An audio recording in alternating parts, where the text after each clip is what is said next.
دائما أبدا على حبيبك خير الخلق كلهم مولاي صل وسلم دائما أبدا على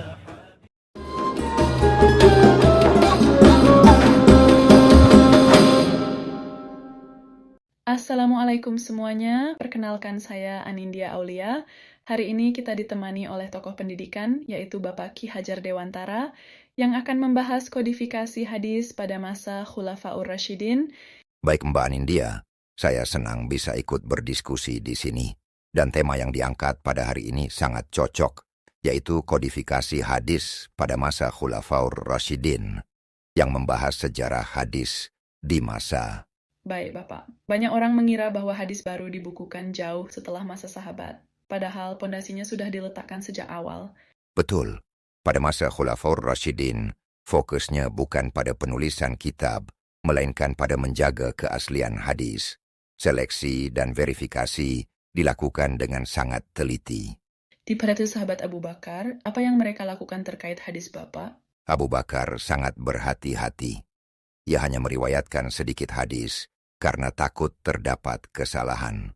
Jika ada hadis yang diragukan, ia memanggil saksi lain untuk memastikan. Pada masa Khalifah Abu Bakar, fokus utama negara adalah mengumpulkan mushaf Al-Quran karena banyak penghafal yang gugur di Perang Yamamah. Untuk hadis, sikapnya sangat hati-hati. Abu Bakar menerapkan prinsip taklilul riwayah atau meminimalisir riwayat.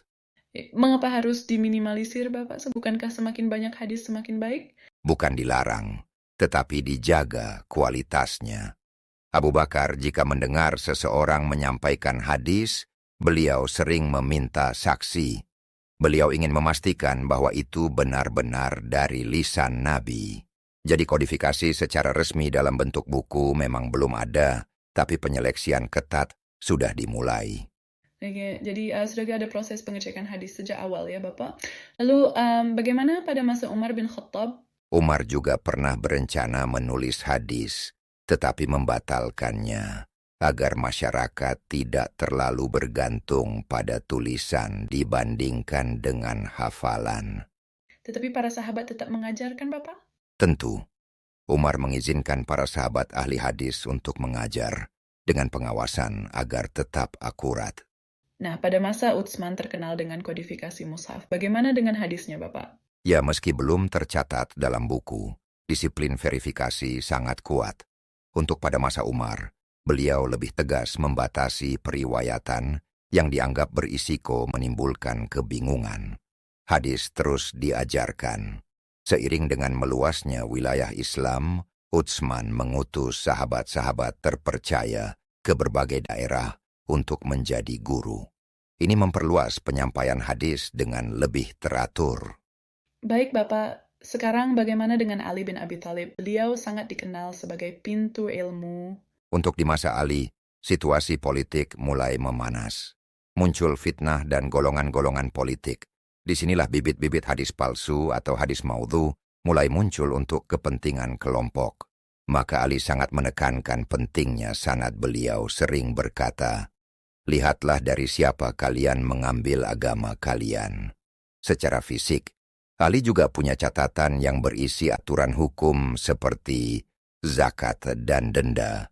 Baik Bapak, jadi kesimpulannya, pada masa Khulafaur Rasyidin ini, hadis-hadis itu belum ada dalam bentuk buku yang terorganisir seperti Sahih Bukhari, tetapi sudah ada dalam bentuk hafalan dan catatan.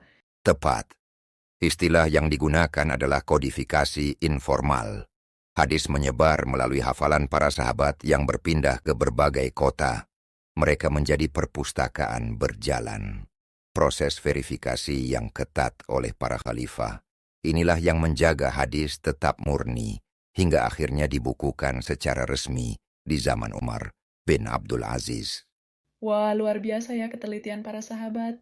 Oke teman-teman, jadi sekarang kita tahu kalau hadis itu dijaga lewat sistem yang sangat disiplin sejak awal. Sebuah perjalanan yang luar biasa. Ternyata Ketidakhadiran buku hadis pada masa itu bukan karena kelalaian, melainkan sebagai bentuk kecintaan yang mendalam agar kemurnian agama ini tidak ternoda. Jadi masa Khulafaur Rasyidin itu bukan masa pengabaian hadis, melainkan masa perlindungan hadis. Ketegasan mereka adalah alasan mengapa kita sekarang memiliki standar ilmu hadis yang sangat ketat.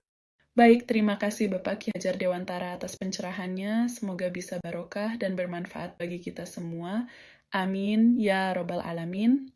Baik, sama-sama Mbak Nindya, saya juga banyak-banyak mengucapkan terima kasih karena sudah mengundang saya dalam acara yang mulia ini untuk dapat berbagi ilmu dengan teman-teman semua. Baik, sama-sama Bapak. Oke, teman-teman. Itu tadi sekilas pembahasan tentang kodifikasi hadis pada masa Khulafaur Rasyidin, dan kita akhiri acara ini. Wassalamualaikum warahmatullahi wabarakatuh. Waalaikumsalam warahmatullahi wabarakatuh. Untuk saya pribadi mengucapkan permintaan maaf yang sebesar-besarnya apabila ada kesalahan kata atau ucapan yang kurang berkenan di hati para audiens. Wassalamualaikum warahmatullahi wabarakatuh. Waalaikumsalam warahmatullahi wabarakatuh. Baik Bapak dan teman-teman audiens, sampai jumpa kembali. Syukron katsiron, hati-hati di jalan semua. افرح النور أتانا ضياء